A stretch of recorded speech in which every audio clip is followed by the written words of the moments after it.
Hello, welcome everyone. Good afternoon. My name is Jeanette and I'm from the Consumer and Investor Office at the Securities Commission Malaysia. Once again, we would like to welcome everyone to our Digital Literacy for Seniors program. The objective this time around is to build our knowledge on effective shareholder board engagement and how to be a proficient shareholder at an e-AGM. Nevertheless, before we begin, on behalf of the SC, I would like to record our appreciation to higher seniors, Minority Shareholders Watch Group, MSWG, as well as Tricor for their assistance in promoting this program. Okay, today the agenda we have five sessions to the agenda, which is the welcoming remarks from myself, and then there'll be the shareholder and board engagement by Mr. Devanesan Evanson, the CEO of the Minority Shareholders Watch Group, as well as Ms. Wong Yok Fan, Executive Director, Deputy Head of Investor Services and Head of IPO Team at Tricor Investor and Issuing House Services Sendirian Berhad. After that, there'll be a Q&A session and a pop quiz at the end. So please stay tuned. Do follow us on social media platform for all the updates. We can follow us on Facebook, Instagram, as well as Twitter.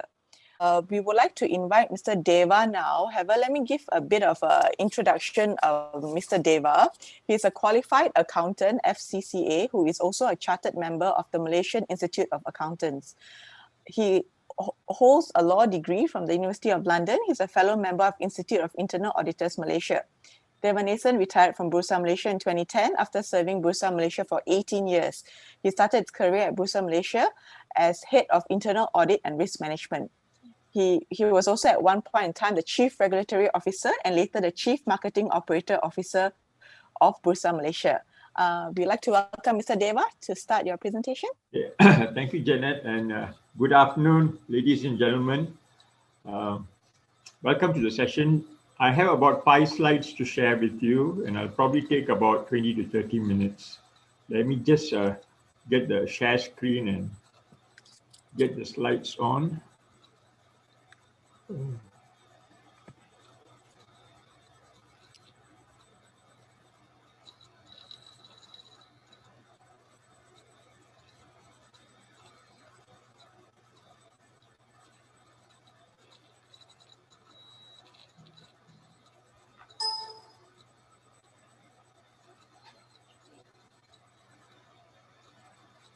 Okay, let's start. As you know, I'm the CEO of Minority Shareholders Watch Group, and one of the things that we do at MSWG is actually hold boards accountable for their actions. We raise questions for boards to answer at the AGMs and EGMs.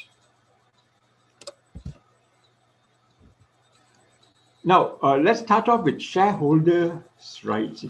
It's always been said that as a shareholder, you're a part owner of the company. In fact, even with one share, in Malaysia, the board lot is 100 shares for trading, but even with one share, you're a part owner of the company and you have a right to ask as many questions as possible.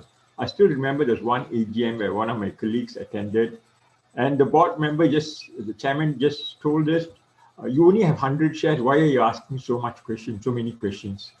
See, what MSWG does is we buy one board lot, minimum possible 100 shares, so that we can attend AGMs and ask questions. And we just replied and said, no, even if we hold one share, we have a right to ask as many relevant questions as possible. Okay, I think the key there is relevant questions.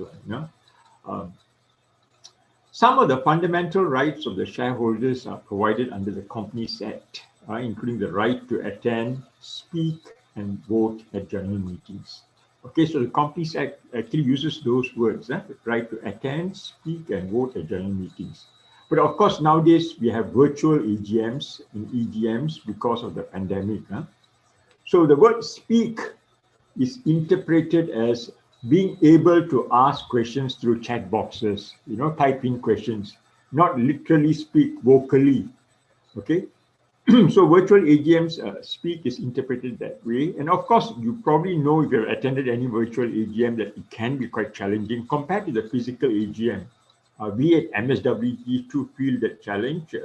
when we attend virtual AGMs as opposed to physical AGMs. I'll cover some of the challenges that you may face, which we have faced attending virtual AGMs later. Of course, we can't attend. You have a right to appoint a proxy. Okay, and nowadays you can appoint anyone as proxy. Those days, I think, it's got to be either a lawyer or an accountant can be a proxy, but now anyone can be a proxy. Okay, and there's no rule to say the proxy must be the chairman, although it's common. Many shareholders give their proxy to the chairman to let the chairman vote as he pleases. That means they have so much trust in the chairman, they just give a blank check actually to the chairman and say, I leave it to you how you want to use my vote to vote. Okay, but this should be minimal, because with virtual AGMs, more and more shareholders can actually attend the AGM because it's remote. Physical AGM maybe is difficult because if you're living in Penang and the AGM is held in KL, it can be very tricky. Or if you're living in KL, AGM is held in Johor Bahru, it can be tricky and expensive really, travel, stay and all that, petrol mileage. Okay, so do remember you have a right to attend in person, virtually, or you can always appoint a proxy. You can request information actually anytime, okay, because bigger companies have what they call the investor relations department or function, as the name implies, to build better relation with investors. So actually, whether they have an investor relations department or not, anytime if you have a query, you can ask the company. You can write to the company secretary, you can, or the board, or better still copy, write to one party and copy the other, and write to the investor relations whenever you have a question. You don't have to wait for the AGM to come about. Of course, sometimes some companies don't answer your questions. Why, for that matter, even at the AGM, sometimes they don't answer your questions properly. And this can be a challenge with virtual AGMs, It's easier to ignore a question in the virtual AGM as opposed to a physical AGM. Because in a physical AGM, what happens is that we stand up, it's face to face. We are in their face, literally asking the board questions, and the board is obliged to answer. Otherwise, it becomes very embarrassing because there are other shareholders present also at the same time. And sometimes we encourage each other. The other shareholders will support one shareholder who is asking a question. So it's actually very communal. And I think that's fundamental for activism. This communality is very essential. Of course, the challenges of virtual AGMs compared to physical AGMs, I already touched on it. It's always easier to ask a question verbally because you use tone of voice, all this, intonation, body language, and it's harder to avoid a question in a physical AGM because the shareholder is standing there in the hall in front of the microphone, and you, the board, what do you do? You cannot mute him, or you cannot, you cannot say there's some kind of buffering or internet is not stable or anything like that. But in virtual AGMs, even we at MSWG, at least I can think of one AGM where none of our questions were answered. Of course, we took issue with that. We wrote about it in our newsletter. We highlighted it in the media about these instances. So what do you do when the company does not answer your question at the AGM?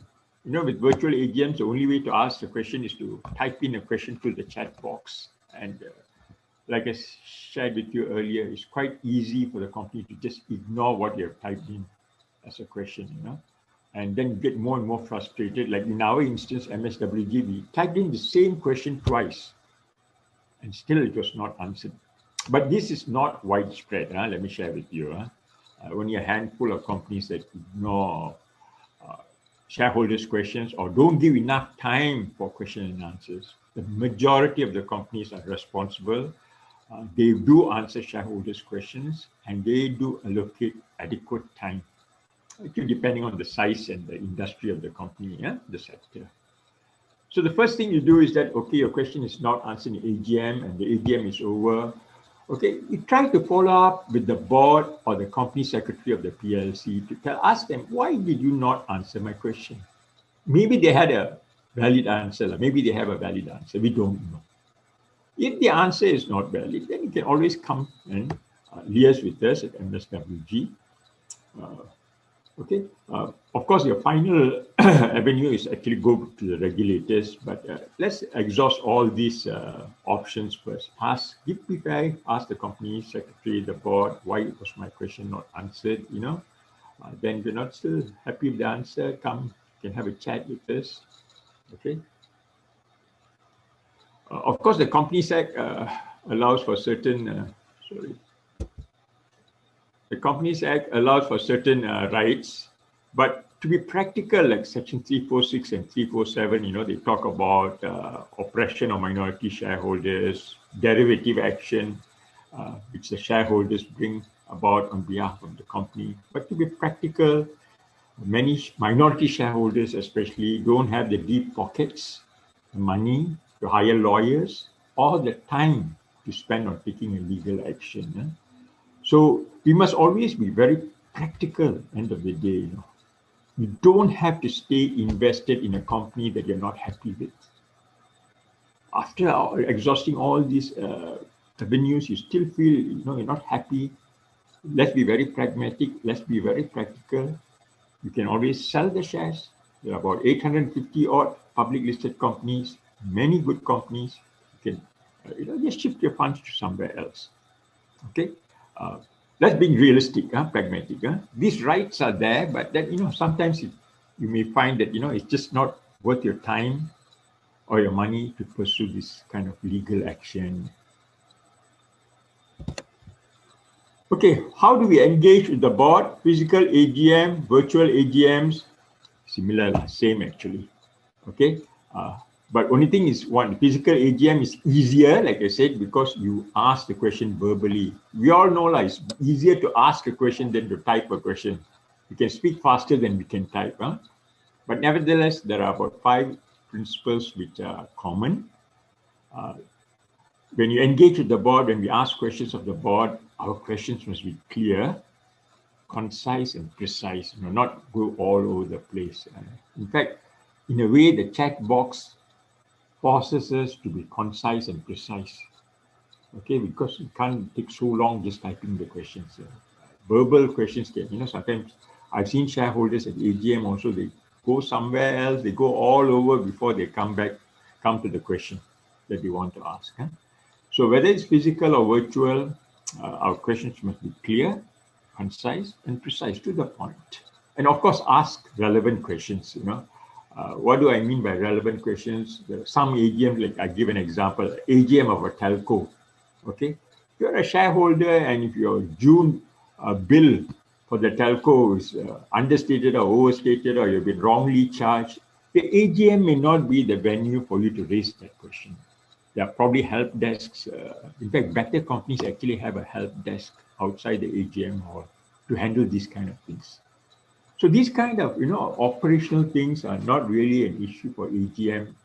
They're not relevant to an AGM. You can always take up with the customer support at the company and have that issue resolved. So we try to ask relevant questions on corporate governance, the financial statements, any plans, acquisitions that they have, the future outlook. And at all times, of course, the third point is we try to be polite. Again, in a way, virtual AGMs cannot be very rude. You cannot shout, you can only type. You can type in capital letters, but whether it's physical or virtual, we need to be polite. We need to be in control of our emotions. Okay. It's so easy to get emotional, especially when you're a shareholder who has lost money. Okay. And you're convinced that the board is not acting in the best interest of the shareholders. It's easy to get emotional. Okay. Choice of words, very important. Okay. Some words aggravate.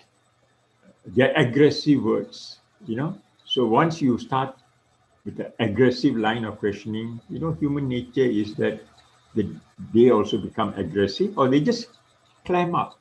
They won't even answer because you come from a point of aggression, or they are counter-aggressive and it becomes a shouting match, really. Physical AGMs, intonation, not in virtual AGMs. I find it so much easier attending a physical AGM. My team at MSWG also, we really miss the physical AGM because we can stand up and ask the question in a very articulate way and be effective. Okay, so these are some of the pointers I'd like to share with you, and you'll notice again, they are quite similar whether it's a physical or virtual AGM. Now, this is a useful document that has been produced by 3 parties in an effort to promote meaningful dialogues and discussions between the shareholders and boards of directors at AGM. The SC released the AGM Corporate Governance Checklist for Shareholders. We call that the AGM CG checklist.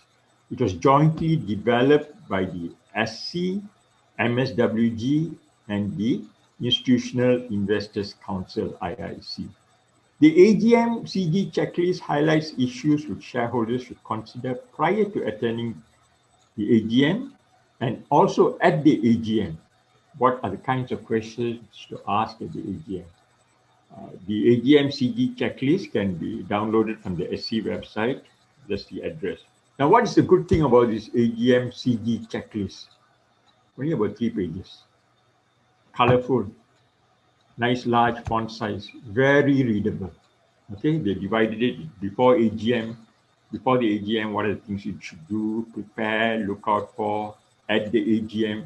What are the kind of questions you may wish to ask and be aware of and all that. So at the very minimum, it's a very friendly document, 3 or 4 pages. And best of all, we Malaysians love it. It's free of charge. You just need to download it from SC's website. I think it's also available in MSWG website. Just read through. It's all on point form. So it's very readable. You probably know many of those things there, but it's always good to just recap and remind ourselves, how do we prepare ourselves before we attend the AGM, and what are the things that we can do at the AGM itself, how to ask the questions, what are the key trigger points, issues that we should be aware of. Some of our observations at AGMs, MSWG, we attend. MSWG covers about 300 public listed companies, slightly over 300, about 310 public listed companies. When we say cover, what it means is that we go through the annual report, we go through the PLC CD report, we go through the PLC's website, we also trawl through the media to see whether there's any news about the PLC. And based on all this information, we raise questions, and we send the questions at least 5 market days before the AGM, so that you give enough time for the board to consider the questions. And we ask the board to answer the questions at the AGM. So we tell the board, please raise our questions at the AGM, and please also provide your answers to our questions at the AGM. And the boards do that. And in fact, we did some statistics. 71% of those companies that we cover, they actually publish our Q&A, okay, our questions and their answers on the corporate website of the PLC. Okay, it's good. You can just go to the corporate website and get access to this. Also, there's another way you can access all 300 PLC's question and answers. You can become a retail member of MSWG free of charge. Just go to our website, sign up as a retail member, no charges, and you can have access to the questions that we ask and the answers that we have gotten for these 300 PLCs. We spoke about number 1, irrelevant questions. Yes, we try to minimize that. There was a time when even some shareholders insisted on singing at AGMs. Many of us were silver hat, probably have attended some of physical AGMs, and it cannot be very relevant, isn't it? Singing songs at AGMs. So we'll try to restrict ourselves to relevant questions, and sometimes we are more interested in door gifts and e-vouchers than the issues itself. And really, even I like gifts. Okay, I like gifts. I like vouchers. A gift is it's a surprise. It's something that you don't expect that you get. Okay, So given that we as human beings, we love gifts and even vouchers, but that cannot be the central issue at the AGM. Okay. Uh, so we need to go to the company itself. And third point is that we also notice that some AGMs, the directors don't mingle at the physical AGMs, before the pandemic. There's one AGM I remember where sharp at 10 o'clock from a door at the back of the hall, the directors walk in, go up the stage, sit down, don't mingle with any of the shareholders, and then suddenly, when the AGM is over, quickly they disappear through the back door. Then again, there are some AGMs where the chairman and the directors actually come and have a chat with us, and they're so endearing, just to actually, share a word or a thought, or, there's one director was 90 over years old, and he was actually walking around and mingling with the shareholders. Just an observation that I'd like to share with you all. In fact, if at all any directors are listening to this, or if you have a chance to talk to any directors, you can just drop a note to say, it's good once the pandemic is over, perhaps, to mingle with the shareholders, because we're talking to the owners of the company. The other one we've noticed is not answering shareholders' questions. Okay? Actually, there are some boards have a tactic, When the shareholder asks one question, the board gives an answer to another question. The answer doesn't address the question that is asked. So both of them come from different, they call it shadow boxing in different planes. Okay, that can happen sometimes. That's why in a physical AGM, you can stand up and keep asking, repeating your question, rephrasing your question till you get the answer that you want. That becomes tricky with a virtual AGM. You type in a question, the worst thing that can happen is ignored completely. Or you type in a question, the chairman gives an answer, but the answer is not for your question, and that's the end of it. They won't entertain any more follow-up questions. You ask them why, there are a lot of questions from other shareholders or something like that. So that's a risk, of course. Like again, I shared with you earlier, it's not a rampant practice. Most of the boards are responsible, allocate enough time, answer shareholders' relevant questions to the point, concise and precise. Of course, we have 5 and 6 aggressive shareholders and equally aggressive and obnoxious directors and shareholders. We'll try to avoid those, whether it's physical or virtual. It doesn't create any productive, meaningful interaction. Human nature is that if you are aggressive, I either become more aggressive or I just keep quiet. I climb up. And, once a year opportunity is wasted in that sense. The whole mood of the AGM, in the physical AGM, is spoiled sometimes because of this. And the last point is not giving enough time for shareholders' questions. Of course, it's tricky to answer how much time is enough time. It really depends on the kind of company you are and the problems you're facing, isn't it? Some industries are very straightforward. So, you don't need much time for Q&A. Some are embroiled in issues like now we talk about AirAsia and Malaysian Airlines. Of course, Mars is not listed. They have a lot of issues now. They've been crippled by the pandemic. They've just done a placement, So, of course, more time should be allocated for these kind of PLCs. Some PLCs have a very stable business, no expansion plans, just, plateaued more or less. And of course, then maybe there's no need for that much time. Okay, I think that's just about all that I wanted to share with you all.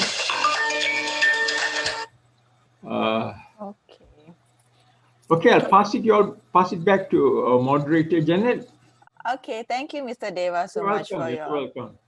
Okay, we will leave the question and answer at the end of the session, yeah? So now I would like to invite Ms. Wong Yok Fan. Just a brief introduction. She started her career in providing secretarial services and has since moved on to various other divisions within the same group of companies. Her primary role now is to oversee the growth of the share registration services, investor services within the Tricor group. She is currently named Company Secretary of a number of private companies who are planning to go public. She has accumulated more than 25 years of experience in providing advisory services in the area of corporate secretarial, share registration, and corporate exercises of public listed company. We would like to welcome Ms. Wong Yok Fan to start your presentation, please. Thank you. Thank you, Jeanette.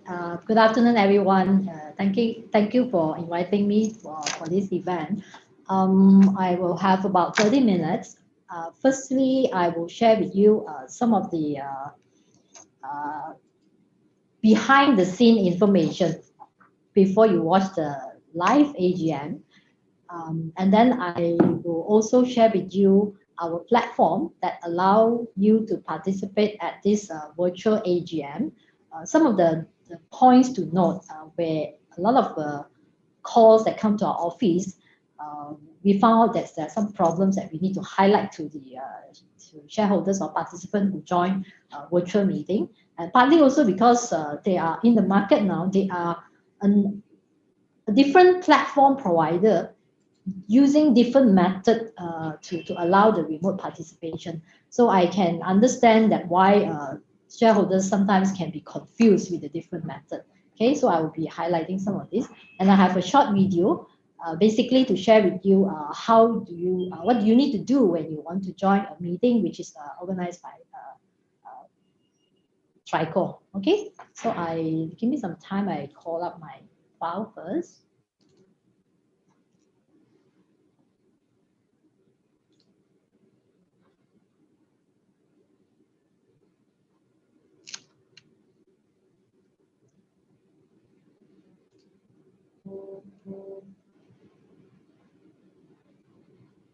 Okay,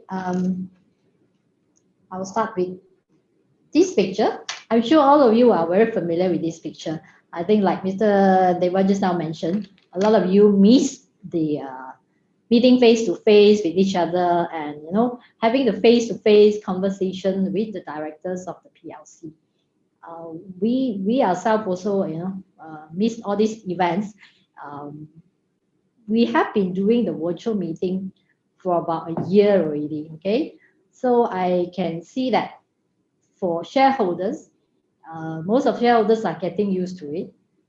And of course, we are relying on technology. Technology sometimes is not within our control. Of course, at our level and at the PLC level, they'll try to do everything to make sure we have a smooth virtual meeting.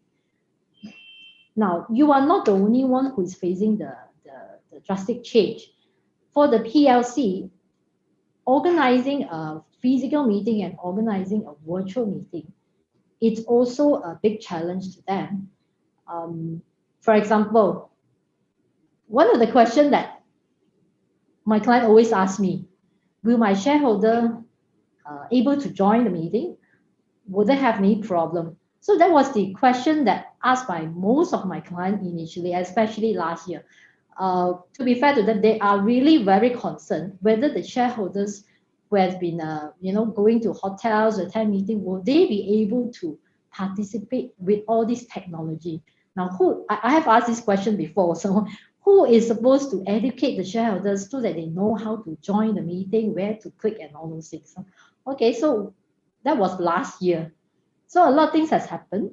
And by now we see that we receive lesser phone calls asking for help.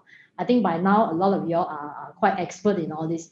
And at the same time, they are not only the share registrar or the PLC, the whole country or the whole world is going into all this digital meeting, digital event.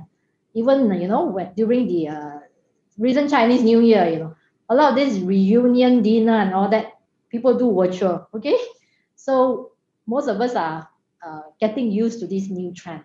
Now, as to the public listed company, they have their concern as well.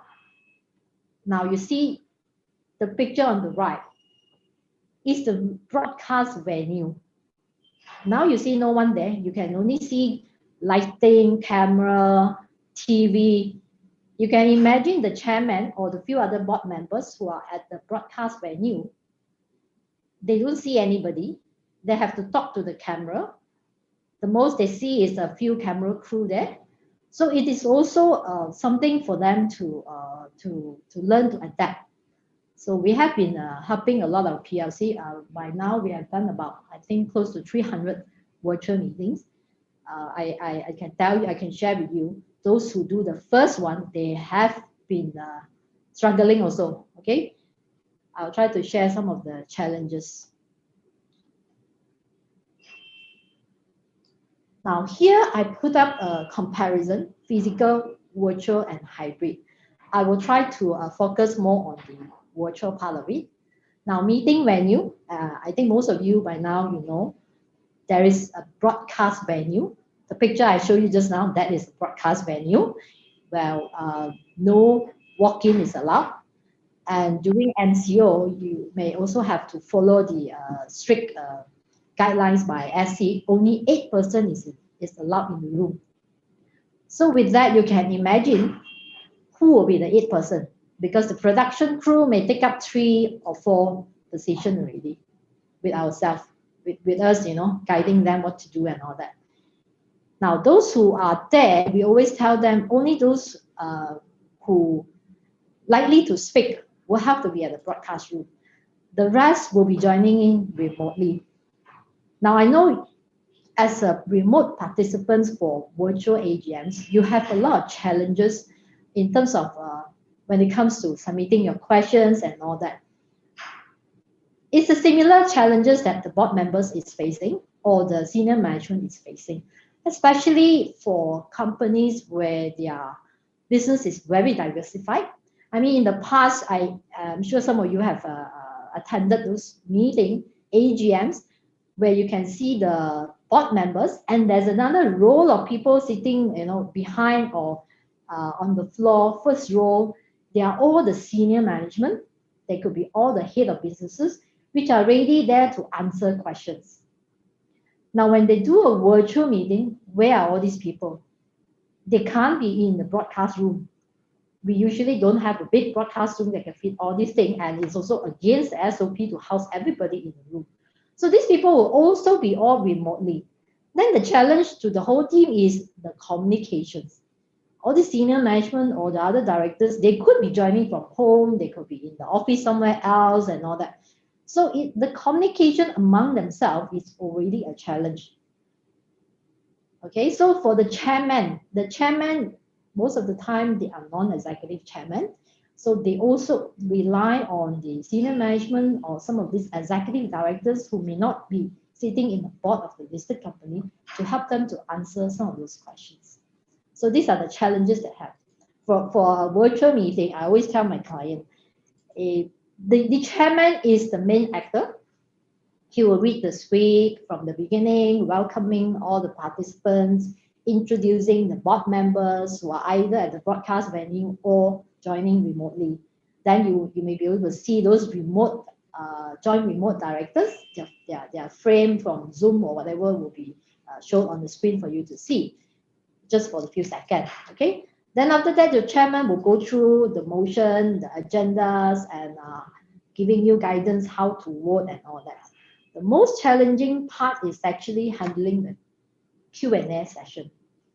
Same goes to you. You have a challenge, you know, how you submit your questions, how you raise your follow-up question. Same goes to the listed issuer. They have a challenge also, how they handle the Q&A session, you know, as best possible, you know, to fulfill their obligation. This once a year obligation, okay?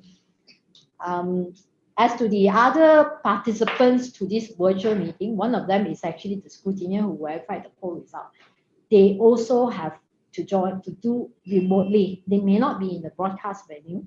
So a lot of these other people, they are somewhere else, not in the broadcast venue. Okay, this is from the listed issuer side.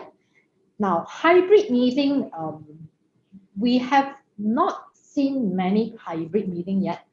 In fact, the first hybrid meeting we did was actually in 2019, not in 2020 during the MCO. It was a year before all this pandemic. It was Bursa who started the first hybrid meeting. Of course, then, you know, it was not, there were not many participants. It was totally too new to the market. Okay, so last year we started the fully virtual meeting. which a lot of us, were still hesitating whether fully virtual is allowed until SC come up with a very clear guidance how the fully virtual meeting should be conducted. So, and this year, because we are still, especially in KL area, we are still under MCO, hybrid meeting is not possible. Otherwise, last year, I was at another event, somebody asked me, do I foresee more hybrid meeting? Actually, I do see that some of our clients prefer hybrid meeting. Just like some of you remote participants, shareholders, some of these chairmen and some of these directors, they actually prefer to do the face-to-face engagement, okay? They also find it difficult to speak to a camera, and the lighting shining on them.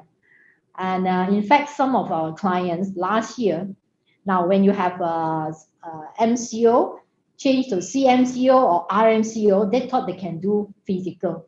So they issue notice calling for physical meeting. Now, from the day you issue notice to the actual meeting day, if you are calling an AGM, you have 28 days. Anything can happen during the 28 days. I just want to share with you, we do have one client, it was an EGM. And after the notice was out, we all pray that, we can still do the physical. But the meeting was on a Monday. On the Saturday, it is not in Klang Valley, it's in Penang. On the Saturday, the authority issued a notice that it become MCO. So the Monday morning meeting, overnight, because the news news came on the Saturday, the meeting was supposed to be held Monday morning. So the whole Sunday, we were changing all the arrangement from a physical meeting to a fully virtual meeting. Luckily, we have the platform to allow pre-registration. Even now, if you want to attend physical meeting, our platform would require you to pre-register. So we have to, on the Sunday, we have to call all these pre-registered people to tell them that the meeting has to change to a fully virtual meeting. And from the system perspective, we need to quickly do up all the necessary. And from the client side, on the Sunday itself, we guide them how to conduct the fully virtual meeting. So this is a risk that some of our clients is taking. They think that, it is already RMCO or CMCO, as long as we comply with the SOP, let's do it, let's do a physical meeting. But it is a risk that they are taking. By the time the meeting day, will you still be able to conduct a physical meeting? So this is the challenge that the recent issue is facing. And for as a participant for all this meeting, my advice to you is always look out for the latest announcement. Okay, you have to be proactive in this environment, looking out for emails, updated notices, even checking the Bursa announcement for any latest development. Okay, so the next slide.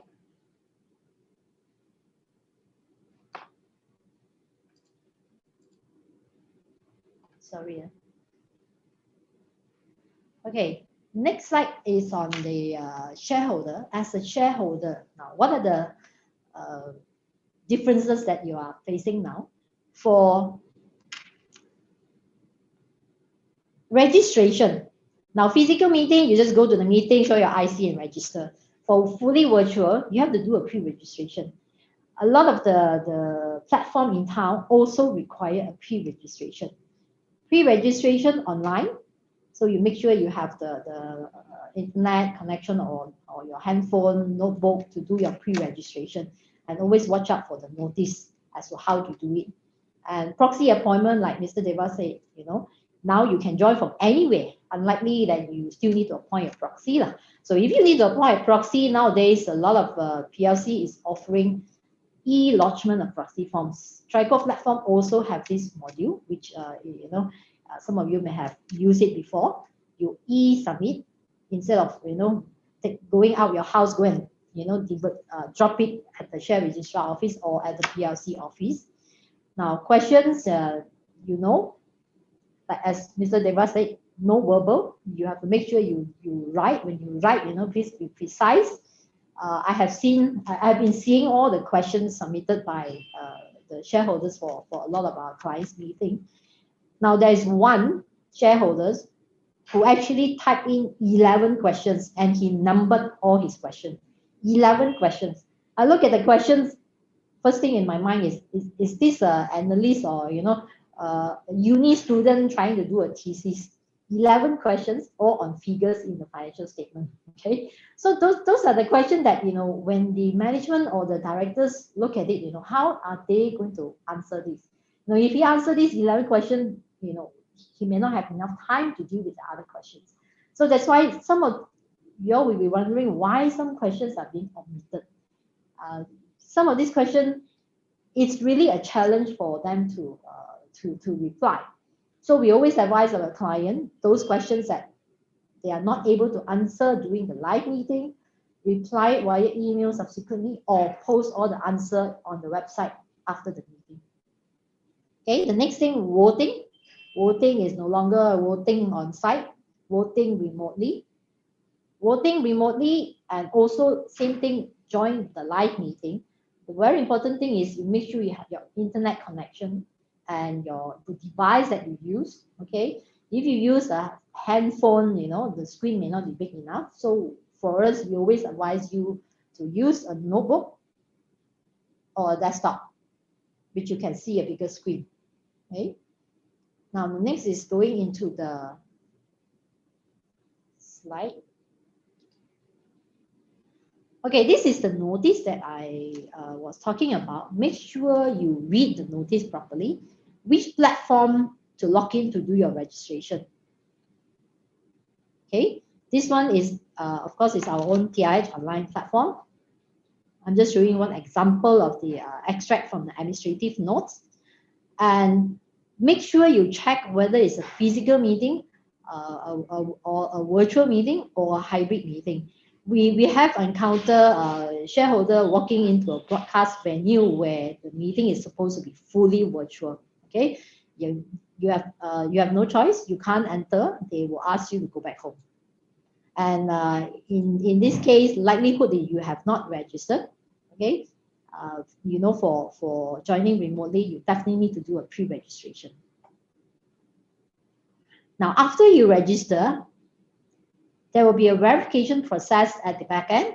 For Tricor, we take 1 day to do the verification. We must make sure that you are who you claim you are. So that's why there's a need to attach a copy of your IC to it. So after we verify, make sure you look up for this email. Now, why this slide has a star there? This is a common mistake done by a lot of shareholders. After they register, they didn't check the email. So they are saying, why there's no response and all that. And this kind of email, it may end up in your junk mailbox. Okay, you need to check the email carefully. And if you receive this email, quickly activate the account and change the password to your own preference. And keep the password. Don't forget the password, because you need the same password to log in on the meeting day. Otherwise, you will not be able to join it. For our platform, it's not a link like, you get a Zoom link invitation. It's not a link that you click and join it. You must keep your password. And the other thing is TIH Online is not only doing for virtual meeting. Some of you may, those of you who have come to TIH Online before, we also allow you to do the e-submission of proxy forms, dividend reinvestment form submission, and GO form submission, rights issue form submission. So this password is very important. So once you log in and use password, you can do all those things there. And do not share this password with other people. Okay, even for meeting purpose, you say, hey, why don't I give to my friends, my neighbor who is very free, let them join and see what's an AGM about. Please don't do that. Because if he has your password, he can go in. If there are other investment portfolio there where there are corporate exercise ongoing, he may see the details of your investment. Okay, you wouldn't want that to happen. This is the screen that you will see in our TIH Online platform. I will go very fast here because later on I will have a video to demo to show you how exactly to step by step. Okay, once you log in with your own password, you have to select the corporate exercise. Now, you will see a list of corporate exercise there. You look for registration and the meeting details there. Of course, first of all, you must make sure you read the admin notes or administrative details properly. Okay, when is the meeting? Don't register for the wrong meeting. We have people who call us and say, oh, I registered for the wrong meeting already. How do I cancel it? Okay, you don't have to cancel. You register the wrong meeting. You will just get an email say, sorry, you are not eligible to attend the meeting. That's all. You don't need to do any cancellations. Now, once we have verified you, because we need to verify you against the ROD that is used for checking eligibility to attend the meeting, we will have to verify you against the ROD. And the other thing, a lot of times the shareholder always asks us why our confirmation comes so late. Because shareholders is allowed to appoint proxy. So proxy, if all of you know, the proxy, there's a cut-off time to submit the appointment documents. We have to do the verification after the proxy cut-off to know, because proxies who have been appointed via proxy forms, they also need to do the pre-registration. Okay, so our cut-off has to be after the proxy lodgement cut-off. So it is just the day before the meeting day. Okay, when you appoint a proxy, I mentioned, they also need to register online as a user, get themselves a password. Okay, of course, first you have to log in as a user and do the e-submission. But always watch out whether the company allow for e-proxy submission, because not all company are doing it, or not all service provider has the capability of allowing the e-submission of proxy form. Read the admin notes carefully. Okay, so this is the TH Online page on submission of proxy forms. You look for the word submission of proxy forms. Questions for the meeting. I think I've mentioned about the submission of questions and how the listed issuer handle the questions submitted. Now, when all this technology is being introduced, a lot of questions being asked is why shareholder cannot be allowed to speak. Okay, and if you compare with the physical meeting, anyone can just walk to the mic, or you wait for your turn to go to the mic and speak. Where when you do a virtual meeting, everybody is at a different location, so the control is difficult. Not that we don't want to, or not that we purposely don't want to, but the control is a concern. Okay, and when this technology was introduced, the query box there allow you to submit questions. So all questions has to be in type form. Now, in addition to that, we are also encouraging our client to allow the questions to be submitted before the meeting. So if you go to TH Online platform, when you do the registration to participate the virtual meeting, you can at the same time submit your questions before the meeting day. So that on the meeting day itself, you can focus to watch the live instead of typing your questions there. I mean, if you have a follow-up questions, you can still do it. But some of the questions after reading annual reports, maybe you already have your questions, you can submit beforehand. Okay, so those are the questions that the management will have sufficient time to prepare and answer, and I don't see why they have they have any excuse not to answer your questions, especially those pre-submitted questions. Okay, of course they must be relevant, and they can understand your questions clearly. Okay, so this is before the meeting, where to click to submit. Okay, now this is the query box as you join the live meeting. Oh, sorry, this is also a submit before meeting. It looks the same like the query box when you join live. Now this is the one that when you join live, the left hand side is the live streaming panel. The right hand side, there's a box for you to type. After you type, you just click submit. This is where your questions will be read by the management and the chairman. This is the screen that you will see when you log in with your password and to join the live meeting. This live meeting button is blinking when the live is on. Okay, so make sure you have the sufficient and stable internet. A lot of people ask me how many Mbps is sufficient. I can't tell you that, because that depends if you are dialing in from your house, how many people in your house are using the same internet. Some people, even with 100 Mbps, they say they face some lagging and all that, not knowing the whole house, 6 people all using the same internet. Okay. Then the other thing is use an appropriate device. I already mentioned. Try not to use a handphone with a small screen. Use a notebook or a desktop. You see a better view. Okay, and don't forget your password. Now, there are other services which is also available on our TH Online. One of it is request for the hard copy. As you know, nowadays, a lot of things are going into digital. So you don't get to see the book, the annual report anymore.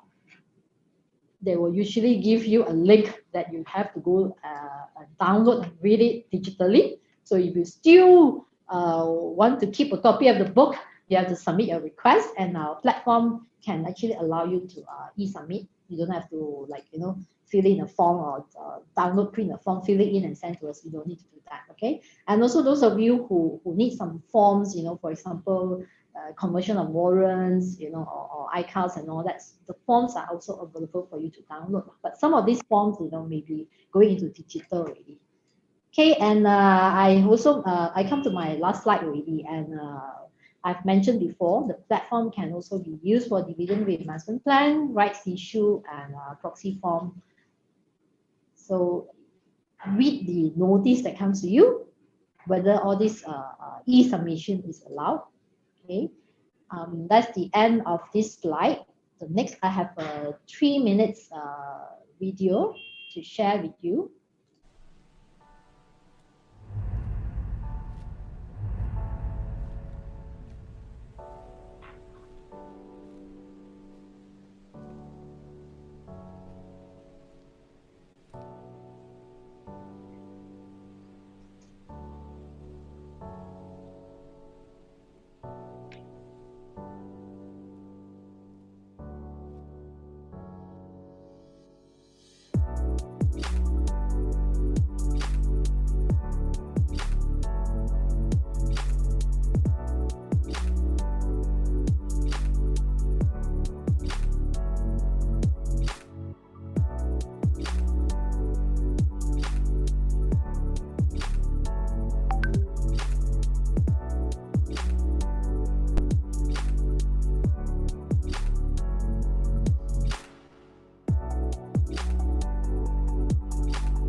Okay, that's all I have to share with you.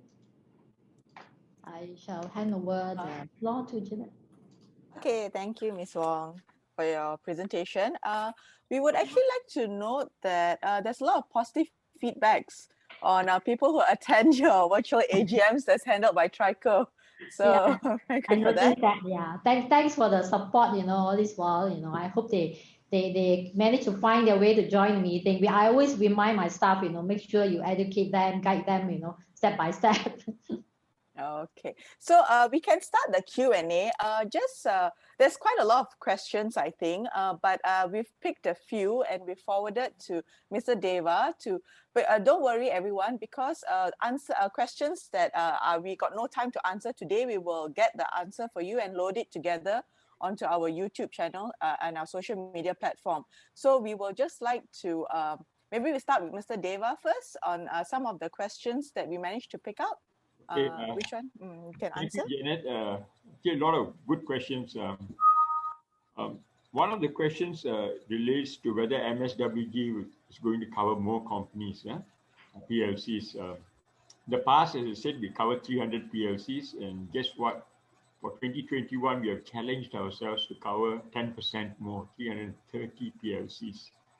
The way we select PLCs is on a sampling basis, and those PLCs which are known to have problems, and we also include big PLCs. So it's not the same PLCs year in and year out. Yes, definitely we have plans. Of course, budget is also very important to increase the number of PLCs that we're going to cover. I'll handle three questions and then give Wong a chance to Ms. Wong. Yeah, sure. Okay. Question on attendance between physical and virtual AGMs, which has more participants.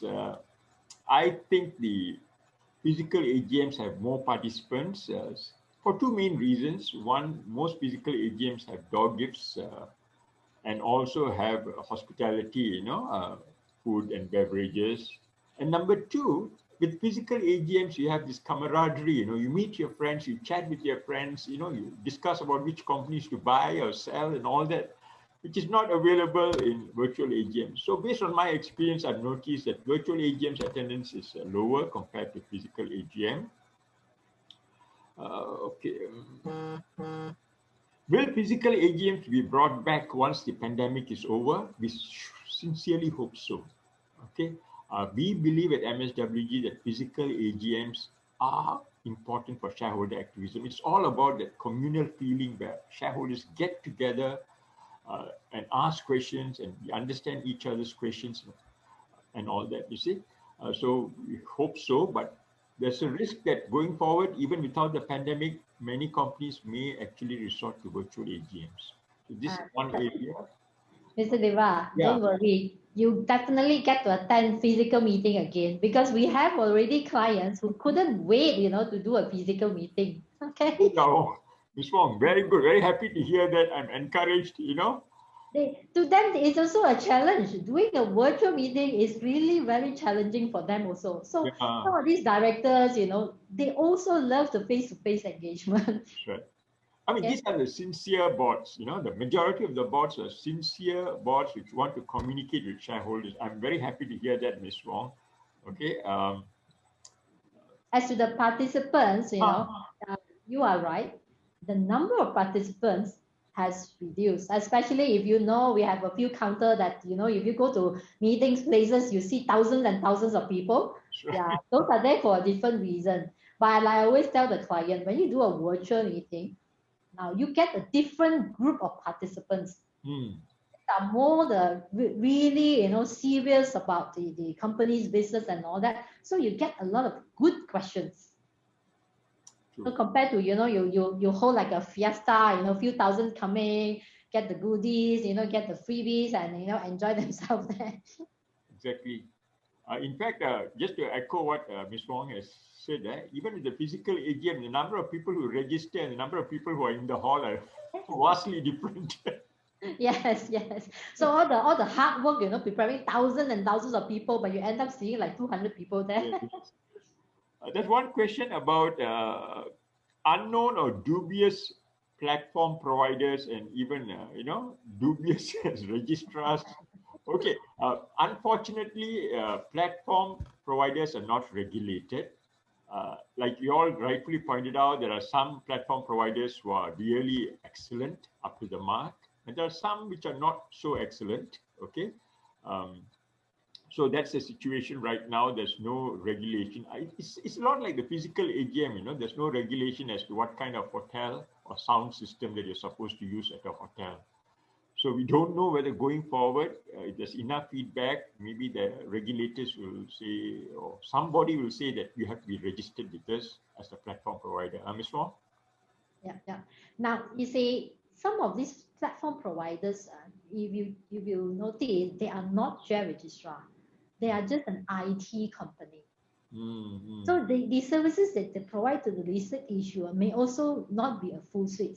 That's why I can understand the shareholders are confused. You read some of those admin details where I go through the other people admin details as well. You know, for inquiries on technical, you call this number. For inquiries on other things, you call another number. So which may be confusing to them because these are IT company just providing the platform. And actually, I can share on my personal experience. There's one platform provider that every time you want to go in and type a question, you're locked out from the AGM proceedings.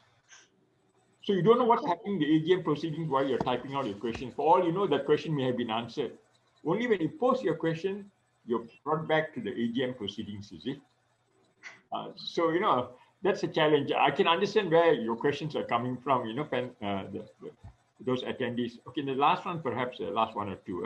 Some IR, investor relations, never respond.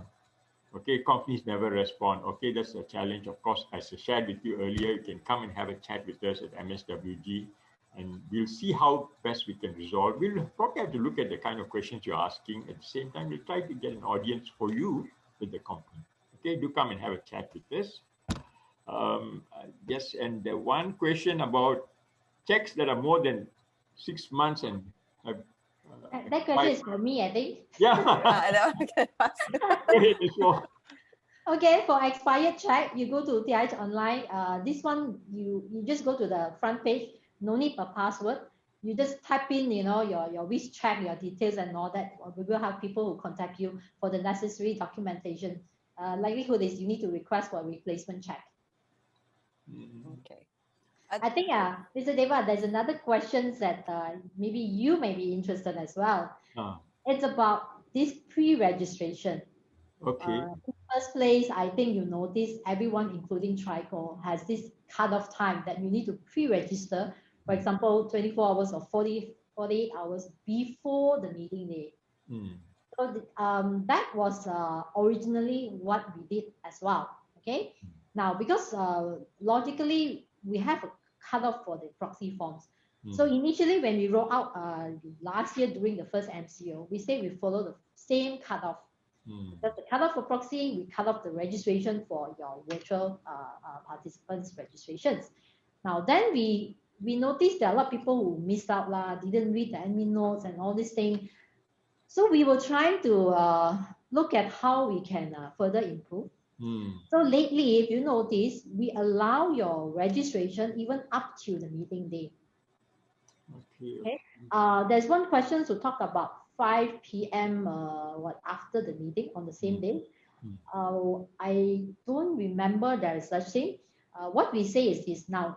What's the point of joining a meeting? You want to watch live and you want to vote. Okay. So for us to be able to get ready for the voting, because we need to know who has joined, who is voting, who is allowed to vote, and what's the shareholdings. So there must be a cutoff. There cannot be no cutoff. Even your physical meeting, if you come latecomers, you must come before the voting session. Even physical meeting, I have people argue with me, you know, as long as before the chairman declares the meeting closed, why can't you allow me and all that? I think most of the time, I have to say that they are after the door give, okay? So what's the point of coming after voting session even ended, before the announcement of result? So no point. So same thing when you join virtual meeting, if you see that they are using Tricor platform, we allow you to join, even register on the morning itself, even the meeting has started, but provided the voting session has not started. Okay. So I think answer one of the questions here. Is there any more that you think we should take? I think we've quite sufficiently covered. I don't know whether just one last round, whether Ms. Wong, you want to just have a very quick walkthrough again once more on how to basically recap on the tips for shareholders to experience a good virtual AGM. Just very quickly, do you want to just go through that? Then we can move on to the pop quiz after that. Okay. Like I said at the beginning of my presentation, very important, always look out for the latest news, whether it's the Bursa website, or always check your email account, because we are now in these situations. Don't wait for the postman to send the mail to you. It will never come in time. By the time it comes, meeting already over, okay? So look out for your email account. Make sure, you give a valid and you are still reading the mails, okay? So because any latest change and any latest news, it will be sent to you via email. So those of you who have still yet to register your email address in your CDS account, please quickly go and register your email address. Now the email address becomes very important. A lot of I noticed a lot of investors actually miss out on a lot of these corporate exercise, for example, rights issue and all this. They miss out because they say, how come I don't receive any notice? Okay, so now email is very important. Make sure you register your email address with your broker inside the CDS account. Okay, and always look out for the notice. And when you receive the notice, read carefully, because different platform providers do different ways. I've looked at all the different things already, So you have to read carefully. Even the same service provider, along the way, if they have upgraded or modified their system, the process could have been changed. So always read the notice. I think that's what I have to highlight. Okay, great. Thank you so much. Okay, thank you, Mr. Deva and Ms. Wong.